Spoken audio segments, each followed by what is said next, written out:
Hello दोस्तों, नमस्कार। स्वागत है आप सभी का आपके अपने यूट्यूब चैनल में। दोस्तों आज 5 जुलाई को सीआरपीएफ ट्रेडमैन के सेकंड शिफ्ट का एग्ज़ाम भी समाप्त हो गया है। सेकंड शिफ्ट के लगभग सारे रियल प्रश्न आ चुके हैं मेरे पास। सारे रियल प्रश्न डिस्कस करेंगे इस वीडियो में, तो पूरा वीडियो लास्ट तक देखिएगा। जिनका भी सीआरपीएफ ट्रेडमैन का आगे एग्ज़ाम है, पूरा वीडियो ज़रूर देखा कीजिए, क्योंकि क्वेश्चन आपके लगातार हर शिफ्ट में 5 से 6 क्वेश्चन पीछे वाली शिफ्टों से रिपीट हो रहे हैं। तो जिनका भी आगे ट्रेडमैन का एग्ज़ाम है टेक्निकल का, वो ज़रूर पूरा एनालिसिस का वीडियो देखें। फर्स्ट क्वेश्चन करें उससे पहले जिसने भी इस वीडियो को अभी तक लाइक नहीं किया है, सबसे रिक्वेस्ट है कि वीडियो को स्टार्ट करने से पहले एक साथ लाइक बटन को दबा दीजिए। जितना हो सके ज़्यादा से ज़्यादा वीडियो को शेयर भी कर देना। और चैनल को अगर फर्स्ट टाइम विजिट कर रहे हो तो चैनल को सब्सक्राइब करने के बाद बेल आइकन ऑन करके ऑल वाले सेक्शन को सिलेक्ट कर लेने से आपको सारी नोटिफिकेशन टाइम टू टाइम मिलती रहेगी। फर्स्ट क्वेश्चन देखते हैं। पहला क्वेश्चन आपसे रिपीटेड है, कल भी पूछा गया था, आज भी पूछा है।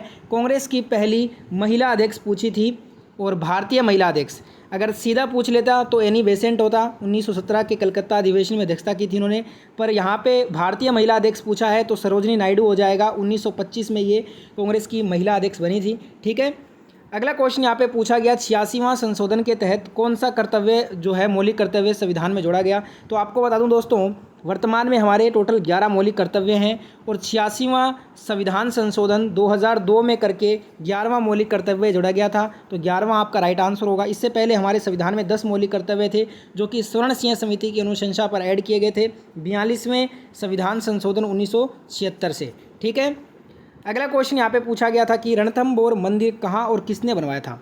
देखिए, राजस्थान के सवाई माधोपुर से लगभग ये 10 किलोमीटर के दूर रणथंभौर के किले में बना है। गणेश जी का ये मंदिर है और ये जो है ना बनवाया था राजा हमीर ने। तो हमसे ये पूछा था कि रणथंभौर मंदिर किसने बनवाया था, तो इसका राइट आंसर होगा राजा हमीर। ठीक है, अगला क्वेश्चन आपसे पूछा गया था कि 2011 की जनगणना के अनुसार कौन सा जिला साक्षरता दर में सबसे अधिक है। पूरे भारत की बात हो रही है। अकॉर्डिंग टू 2011 सेंसस जो शहरछिप जिला है, ये एवरेज के हिसाब से लिटरेसी रेट में 98.23% के साथ पूरे भारत में सबसे आगे है। मध्य प्रदेश का जो अलीराजपुर है वो सबसे लिस्ट लिटरेसी रेट में है भारत में। और यहाँ पे अगर हमसे स्टेट पूछता तब हमारा आंसर होता, सबसे जो ज़्यादा साक्षर वाला राज्य है वो केरल है और सबसे कम है बिहार। पर इसने इस बार डिस्ट्रिक्ट पूछा है, जिला ना कि राज्य पूछा है। अगला क्वेश्चन यहाँ पे पूछा गया था आपसे कि आर्य समाज के फाउंडर तो स्वामी दयानंद सरस्वती थे। महर्षि दयानंद सरस्वती ने 10 अप्रैल 1875 को आर्य समाज की स्थापना की थी। तो राइट आंसर हो जाएगा स्वामी दयानंद सरस्वती। नेक्स्ट क्वेश्चन ये फर्स्ट शिफ्ट में भी आया था, देख लीजिए, सेकंड में भी आया है। इसलिए बोलता हूँ जिनका आगे आने वाले दिनों में शिफ्टों में पेपर है, पूरा वीडियो जरूर देखा कीजिए। बिल्कुल भी वीडियो को स्किप मत किया कीजिए, क्योंकि इसमें आपका लॉस होगा। क्योंकि क्वेश्चन का जो लेवल है वो सेम रह रहा है हर शिफ्ट वाइज शिफ्ट, और हर शिफ्ट में आपके 4 से 5 क्वेश्चन रिसेंट के शिफ्टों से रिपीट हो रहे हैं। ठीक है, इसलिए पूरा वीडियो एंड तक देखा कीजिए। नेक्स्ट क्वेश्चन करते हैं, गांधी जी को भारत लौटने के बाद कौन सा आंदोलन उन्होंने शुरू किया था। और ये इनका फर्स्ट आंदोलन था। 1917 में चंपारण सत्याग्रह है, ये इन्होंने दक्षिण अफ्रीका से लौटने के बाद शुरू किया था और ये गांधी जी का पहला आंदोलन था। अगला क्वेश्चन पूछा गया कि चौसा का युद्ध कब हुआ था।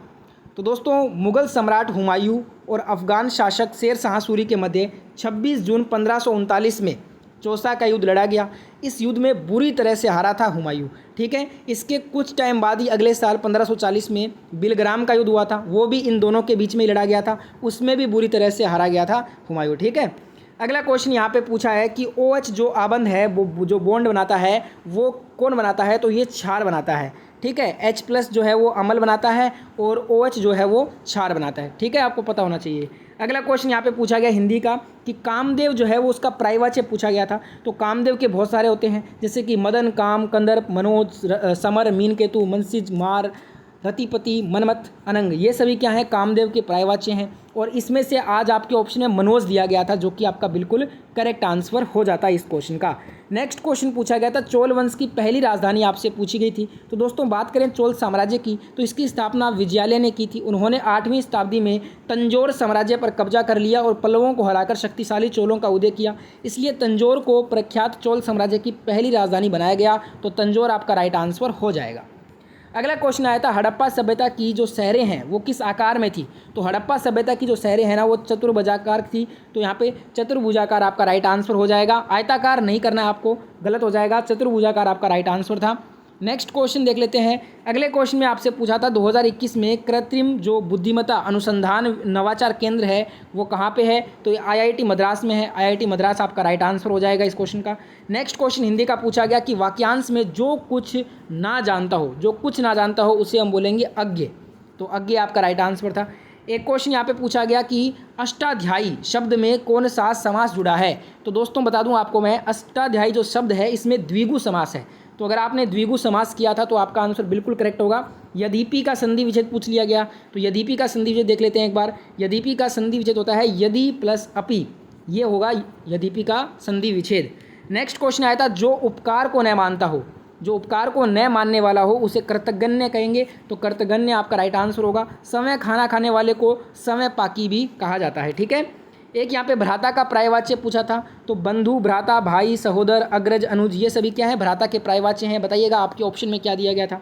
एक गरीब व्यक्ति की विशेषता कौन सी नहीं होती, ऑप्शन थे कर्ज का जाल, बड़े परिवार, खराब स्वच्छता और लैंगिक समानता।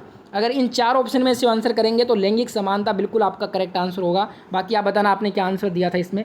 नेक्स्ट क्वेश्चन यहाँ पे पूछा गया था बाजार नियंत्रण जो प्रणाली है वो किस शासक ने शुरू की थी।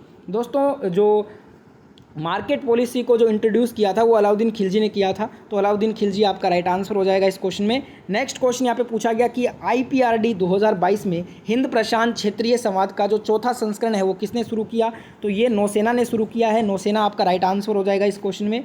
अगला क्वेश्चन आया था तिब्बती कैलेंडर के अनुसार 10वें महीने के 28वें दिन और 29वें दिन में कौन सा त्यौहार प्रतिवर्ष मनाया जाने वाला एक पारंपरिक नृत्य उत्सव कागदेय नृत्य है। तो कागदेय जो नृत्य है ये सिक्किम का है, तो सिक्किम आपका करेक्ट आंसर हो जाएगा, ठीक है। 28वें और 29वें दिन सिक्किम में ये प्रतिवर्ष मनाया जाने वाला एक प्रथागत नृत्य उत्सव कागदेय नृत्य है। अगला क्वेश्चन आया था काली मिट्टी कहाँ पाई जाती है। इससे पहले आपसे पूछा था CRPF ट्रेडमैन में कि इसका अन्य नाम जिसे रेगुर मिट्टी बोलते हैं। आज पूछा कहाँ कहाँ पाई जाती है, तो ये मुख्यतः महाराष्ट्र, कर्नाटक, गुजरात, मध्य प्रदेश में पाई जाती है। तो बताइएगा इन 4 राज्यों में से आपके ऑप्शन में कौन सा राज्य दिया गया था। अगला क्वेश्चन यहाँ पे पूछा गया, ये भी रिपीटेड है। बौद्ध धर्म के गुंबद का जो ऊपर का जो हिस्सा होता है उसे क्या कहेंगे, उसे हर्मिका बोलते हैं। हर्मिका राइट आंसर होगा। गोलार्ध के कटे हुए शीर्ष भाग पर एक हर्मिका होता है जिसे एक रेलिंग से घिरा हुआ होता है, ठीक है। नेक्स्ट क्वेश्चन यहाँ पे पूछा गया था काला अक्षर भैंस बराबर, ये जो मुहावरा है इसका मतलब बताना था। इसका मतलब होता है पढ़ा लिखा न होना यानी कि अनपढ़। अगला क्वेश्चन आया था अकबर के काल में उड़ीसा को किस मनसबदार ने जीता। ये भी रिपीटेड है, सेकंड टाइम रिपीट हो रहा है इस एग्जाम में और बहुत क्वेश्चन आपके रिपीट हो रहे हैं। तो दोस्तों ऑप्शन थे खाने खाना, भैरम खां, मानसिंह। बिल्कुल आपका आंसर हो जाएगा राजा मानसिंह ने जो है अकबर के काल में उड़ीसा को जीता था, तो राजा मानसिंह आपका आंसर था। नेक्स्ट क्वेश्चन पूछा गया मानव विकास सूचकांक का मूल आयाम क्या होता है। शिक्षा, स्वास्थ्य व जीवन स्तर होता है। ये तीनों ही आपके बिल्कुल करेक्ट आंसर हो जाएंगे। बताना आपके ऑप्शन में क्या दिए गए थे। एक आर्टिकल 86 ये भी रिपीटेड है।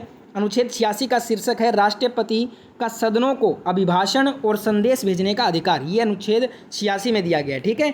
एक यहाँ पे आरोग्य सेतु ऐप से क्वेश्चन था। इस ऐप का उद्देश्य कोरोना वायरस के बारे में जागरूकता फैलाना और आवश्यक स्वास्थ्य सेवाओं को भारत के लोगों से जोड़ना है। इसके ब्रांड एम्बेसडर अजय देवगन है वर्तमान में।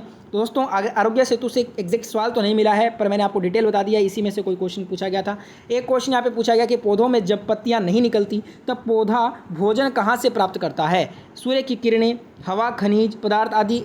पेड़ पौधों के भोजन में अगर खाद्य पौधों की जड़ों में डाली जाए तो पानी के द्वारा पोषण वृक्ष को प्राप्त होता है। पानी एक माध्यम हो सकता है इसमें। बाकी आप बताना इसमें विकल्प आपको क्या दिया गया था, एग्जैक्ट विकल्प बताइएगा जिनको याद है। एक क्वेश्चन देखने को मिला भारत और विदेशों के बीच में व्यापार करने के लिए जो सर्वाधिक जो है वो परिवहन का साधन कौन सा बनाया जाता है। इसका आंसर आपने सबने सही किया होगा, जलमार्ग ही होगा इसका आंसर बिल्कुल राइट। तो ये थे आज के क्वेश्चन, सारे क्वेश्चन रियल थे। जिनको कोई भी क्वेश्चन में डाउट है बेझिझक आप कमेंट में पूछिए। वीडियो को पूरा देखने के लिए आपका बहुत बहुत धन्यवाद। वीडियो को एंड करने से पहले लाइक शेयर सब्सक्राइब जरूर करके जाइएगा। जय हिंद, जय भारत।